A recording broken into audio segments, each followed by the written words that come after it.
ఇంతకే 2 కోట్లు పెట్టి ఏం చేసావు? సినిమా తీసా. సినిమా తీసావా? సినిమా పేరు ఏంట్రా? అటు చూడు చూసా. ఇటు చూడు. చూసా. సినిమా పేరే అటు చూడు ఇటు చూడు. సినిమా పేరే అటు చూడు ఇటు చూడా? అలా కాదు. ఆడియన్స్ ఎటు చూడకుండా వెళ్ళిపోయారా? అయ్యి బాబోయ్ డైలాగ్ వేస్తుంది. మళ్ళీ పప్పులో కాలేసానా?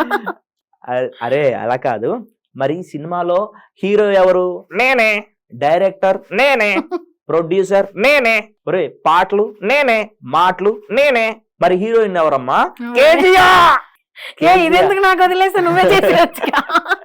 కేజీఆర్. మరి మరి సినిమాలో విలన్ ఎవర్రా? అలా మీరా నాయన కెమెరామెన్ రా బాబు. కెమెరామేనా? అరే అలా కాదు. సరే ఈ సినిమా తీసావు కదా, మరి సినిమా ఎవరు చూసారు? అది కూడా నేనే చూసా. నువ్వు అక్కడే చూసావా? లేదు, కేజీ నేను కలిసి చూస్తాం. కేజీ నువ్వు కలిసి చూసారా?